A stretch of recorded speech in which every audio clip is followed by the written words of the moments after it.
এই কাজটা কারা করেছে সেটা কি জানা গেল? আর তাছাড়া জেনে কি হবে বাবা?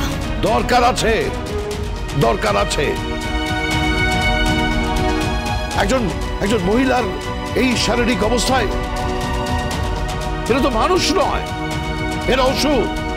ওসব আমার বৌমা এই অবস্থাতেও মা দুর্গার মতো ওষুধদের দমন করেছে। জেঠু, তুমি সাপোর্ট করছো এটা? যদি কিছু হয়ে যেত? না না না, আমি সাপোর্ট করছি না, কিন্তু এইভাবে নিজেকে প্রোটেক্ট করার ক্ষমতা কজন মহিলা রাখে? সত্যি অগ্নিজিৎ বাবু, আমি এমনি এমনি ওনাকে অগ্নিকন্যা বলি। ওর মতো বৌমা পাওয়া ভাগ্যের ব্যাপার। হ্যাঁ, ঠিক বলেছেন আপনি। অনেক ভাগ্য করে, কিন্তু এখন থেকে তোমার বাইরে যাওয়া বন্ধ। তোমার শরীরের অবস্থা ভালো নয় গীতা।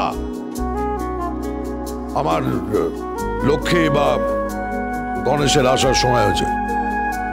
জেঠু, জেঠু প্লিজ, এভাবে দেবদেবীর নাম ধরে কিন্তু ডাকবে না, বলে দিলাম। নো, ডাকবো। তোমাদের কোনো অবজেকশন আমি শুনবো না। Every objection is overruled.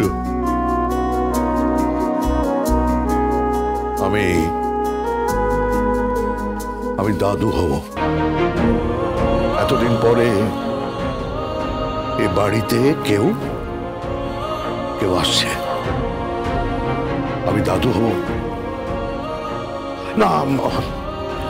আমি ঠিক করেছি যে আমি পার্মানেন্টলি আমি অবসর নিয়ে নেব, কিন্তু তাই বলে আমি বেকার হয়ে যাব না। আমার হাতে কাজ থাকবে না তা নয়। তাকে ঘুম পাড়ানো, তার সঙ্গে খেলা করা। আমি ঘোড়া সাজবো, আমি ঘোড়া হব, ও আমার পিঠে সওয়ার হবে।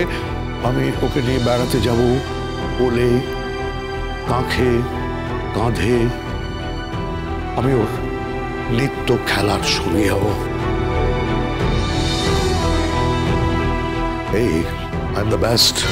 এই লোকে বলে না I am the best, আমি চলমান ইনস্টিটিউশন বলে না, তেমনি আমি বেস্ট দাদু হয়ে দেখাবো।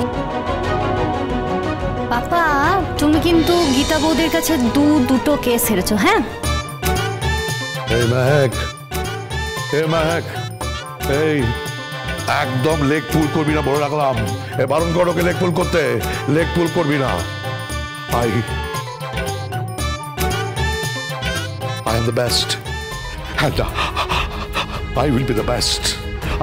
আমি বেস্ট দাদু হব। গীতা LLB সোম থেকে রবি প্রতিদিন বিকেল 5টায় স্টার জলসায় ও জিও হটস্টার।